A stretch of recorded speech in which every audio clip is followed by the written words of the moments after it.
I think the issue is that too many people have come into this market with the expectations of becoming wealthy. That's not what you own it for. Now, silver offers that kind of potential, but you own it because the system that has been going on for 50 plus years, this fiat system is coming to an end. And A secret war is being fought over silver, and you're not supposed to know. Trillions at stake. Missiles built with it. Banks dumping nearly 1 billion fake ounces just to keep it cheap. Why? Because if silver breaks free, the entire financial system burns. China knows, Russia knows, the elites know, and if you don't, you're the target. Stay tuned. What you're about to hear is the part they're desperately trying to hide. When I think of silver, I think of the word asymmetrical. I think it's the most undervalued asset on the planet. And asymmetrical means low downside, high upside. It's an unusual situation. And I think that really is the case. Part of what I think is giving away the real potential for silver is the massive, massive deliveries that we've seen month over month over month on COMEX. In fact, we saw the largest delivery in the history of the COMEX in silver in May. And it's a game where you have currently the second largest concentrated short position in history by the commercial banks right now. To give you an idea of how they do that, on Wednesday of last week, they traded 487 million paper ounces just to keep the price at or around $36 an ounce. And it popped back up on Friday. They traded 356 million paper ounces to hold the price below 37. So the total short position in silver right now is somewhere about 957 million ounces. How much of it is it a naked short?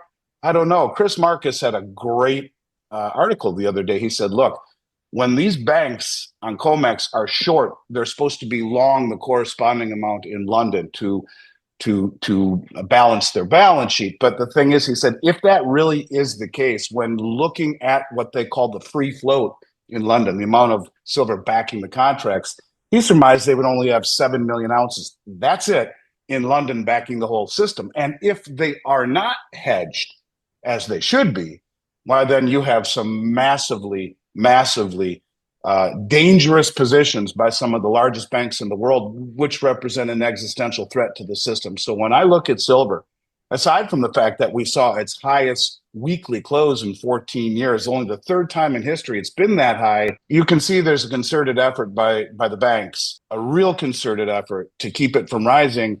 They failed in gold. I believe they'll fail in silver as well. I mean, look, I get it. The thing that's concerning to me regarding the crypto community, I've done this for 35 years, and I guess unless the rules are completely being rewritten, well, maybe they are. My mentor, Richard Russell, used to say that if you make 7% a year return, that you will go down in the investing Hall of Fame as a rock star. And what has happened with the gambling mentality from, Texas Hold'em to all the way up to the gambling, what is in the equity markets and in the crypto markets, it's created I believe, a whole generation of investors who have irrational expectations. And, they've been right to a degree. Fortunes have been made in cryptocurrencies. Will it continue to be? I don't know.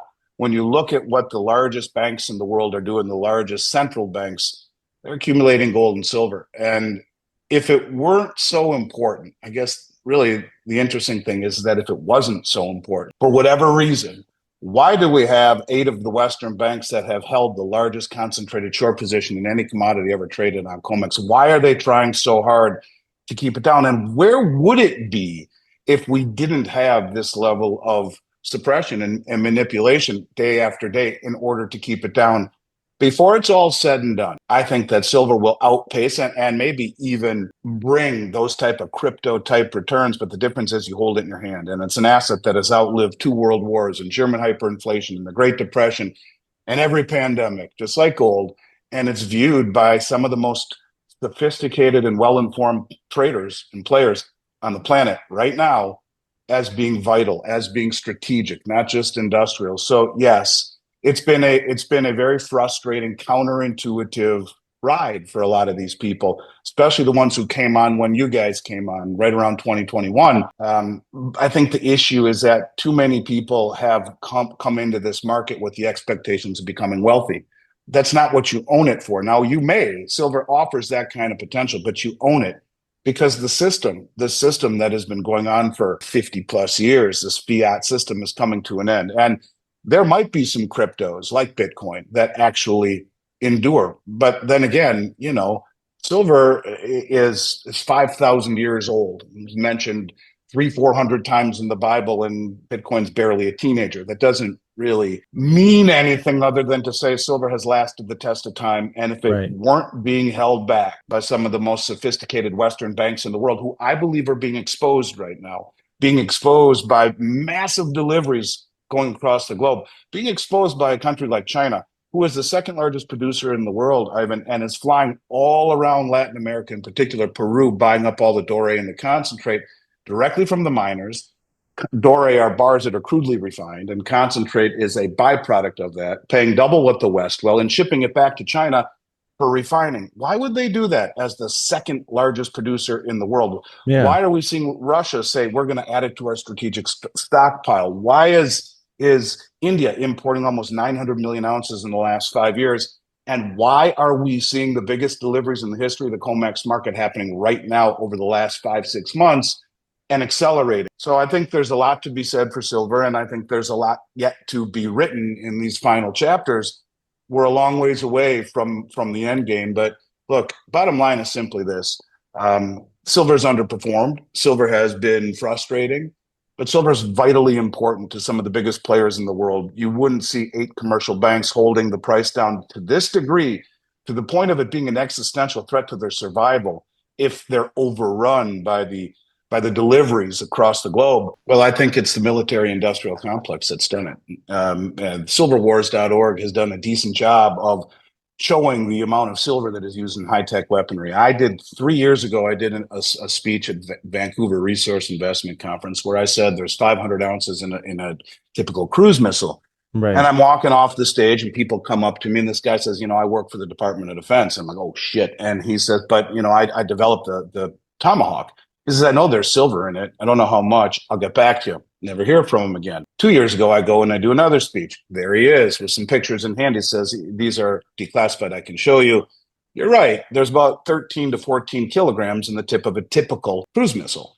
And we went into a long conversation. I've talked to him many times since about the amount of silver that is used in high-tech weaponry, aerospace, and high-tech missiles. And it's pervasive. Now, they used to show the amount of silver in the supply-demand numbers for a very long time. They showed the military application in it.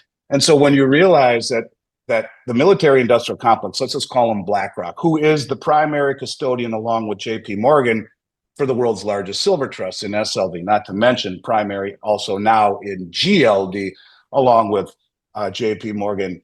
So you have this company who's massively involved in the silver industry with PHYS and SLV, PSLV and SLV and others. And they're the ones who are stepping on the price of silver to keep it cheap so that they can build high-tech weapons, great weapons, and sell them all around the world to countries like the Ukraine. The Ukraine gets blown up, and then the military-industrial complex comes in because they already own all the weapons manufacturers. Who do you think gets the reconstruction contracts? Oh, that's right, it's BlackRock.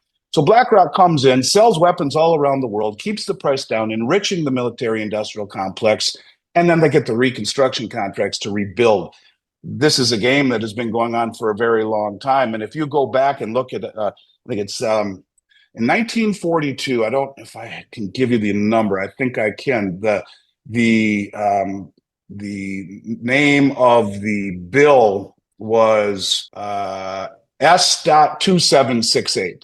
Okay. S.2768, and it says this is in 1942. It's a subcommittee on banking and currency, and it's a bill to authorize the use for war purposes of silver held or owned by the United States. I'll read the first paragraph. The present consumption of silver for war purposes is at the rate of about 100 million ounces per year and is growing rapidly, according to the War Production Board, it's only a matter of months before war demands will increase sufficiently to require at least 200 million ounces a year. Well, this is in 1942. What do you think it's like now with the high-tech weapons?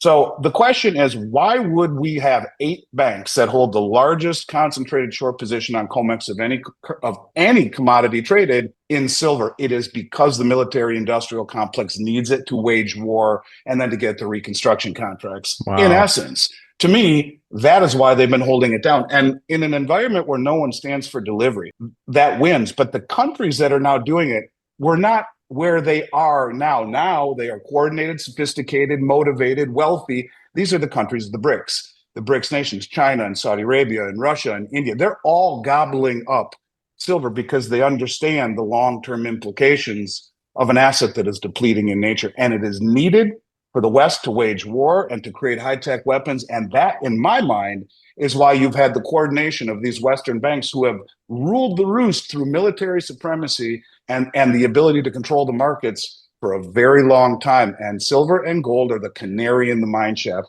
and they've done a good job at suppressing it. I do believe they've just about lost control of gold.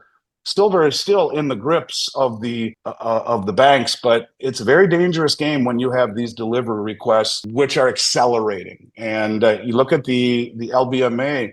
They're a T+1 settlement market. T is the trade day, +1 is the settlement. You get your bars moving on the third day. They've been as long as T+8 weeks because they say there's a shortage of manpower and trucks in order to move the bars around. So you're telling me the Bank of England and the LBMA doesn't have enough trucks and manpower to move my silver that I own?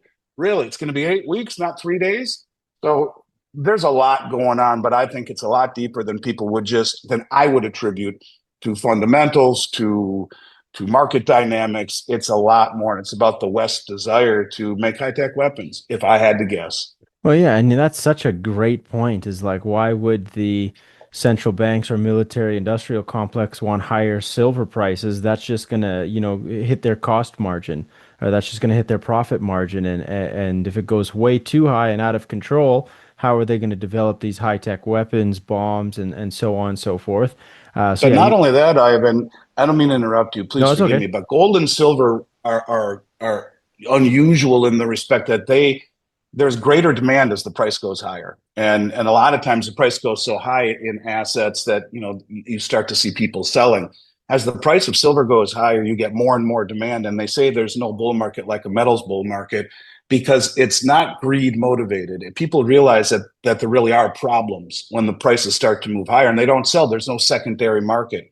So by letting the price not go high, it regardless of the fundamentals, by stepping on the price, what you do is you keep the public at bay and looking elsewhere, and all of us very, very frustrated. I know that a year ago you had a full head of hair, long hair, and you've started to pull it out because of it.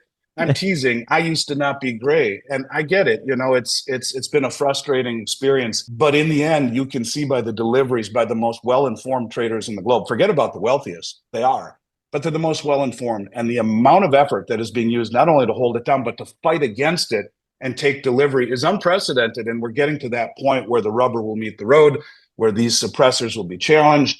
And I think that you need to have strong fingertips, trust your gut, hang on, don't let go. When silver breaks out, it won't just be a price move, it'll be a global reset. So stack smart, stay alert, and don't say you weren't warned.